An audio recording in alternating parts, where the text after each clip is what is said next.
Guys, I have some terrible news for you, or maybe it's good depending on your perspective. Michelle Obama just got some really bad news. That is the news. I know that sounds a little bit confusing, but it will make sense soon. I'm sure many of you have heard about Michelle Obama's new podcast, and if you haven't, I'm sorry that I have brought this to your attention. I really do feel bad, but the show must go on, folks. So check this out. You're going to see a bit of I thought it was a little bit unsettling, an intro of her podcast. Hey, TikTok, it's Michelle Obama, and I'm here with my big brother, Craig. Hey, everybody. We're here because we're excited to announce the launch of our new podcast called IMO with Michelle Obama and Craig Robinson. And we just posted the trailer if you want to check it out. Check it out. Thanks, you guys. See you soon. Yeah, Michelle's brother, Craig Robinson, I never heard about this guy till recently. I don't know about you all, but he's, I'm just not going to say it, all right? My mom said if you have nothing nice to say, don't say anything. So I think you guys can catch my drift here. Something's a little off. All right. I don't know. So anyways, I don't know about y'all, but there was a point in time for actually quite a while where I was afraid of Michelle Obama running for president. I thought this is bad. You know, she seems fairly well-spoken. A lot of people really like her and worship her. It's weird. They love her husband. I don't know if I hold that view anymore. All right. Let's see what Scott Jennings has to say about it, along with this crazy, kooky CNN panel that he's dealing with. Another lifestyle podcast. She can't stay out of it. She can't just stay out of it. She's making money and having fun.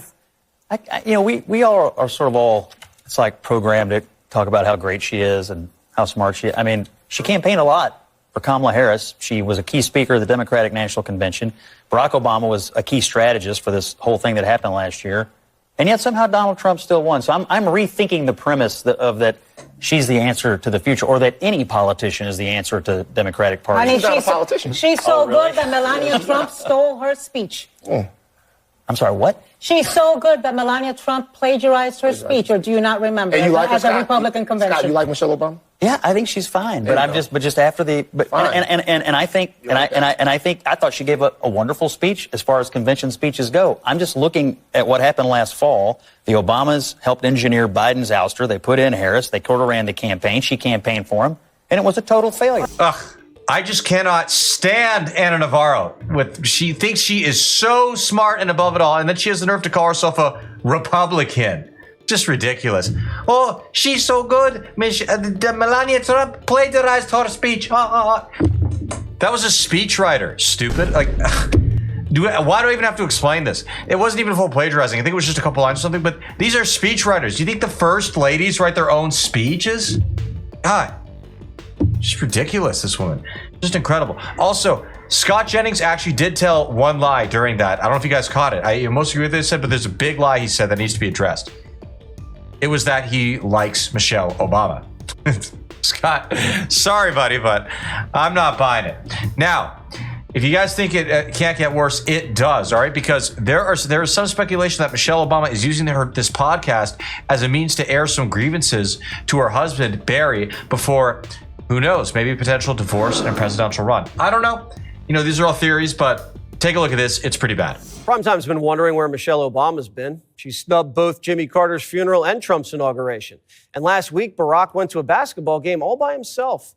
Turns out Michelle's been busy working on a new podcast, and so far, it's been a flop. The first 2 episodes have been up all day and only gotten a few thousand views on YouTube. Half of them are probably primetime producers. But still, Michelle's spilling the family secrets, like how Barry gets on her nerves. Listen. Barack, he had to adjust to what on time was for me. Because he was on that island time. Well, but, I've got this husband who's like, when it's time to leave, it's 3:00, he's getting up and going to the bathroom. And I was like, dude, like 3:00 departure means you've done all that, It's like, don't start looking for your glasses, at the 3:00 departure. But he's improved over 30 years of marriage. But that was you must adjust. Michelle says her husband doesn't really like people, doesn't know how to talk to him, and doesn't even really care.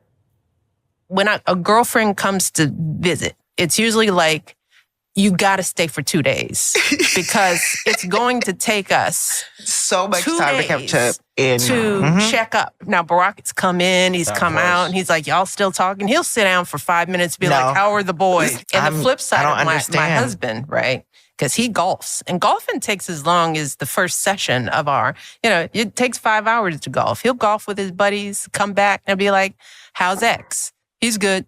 It's like, what'd y'all talk about? Nothing. Hate to break it to Michelle, but guys don't get deep on the course. Normally, when someone rags on their spouse, there's usually a little love. Like, Jimmy, he never listens, but he looks cute in his suit.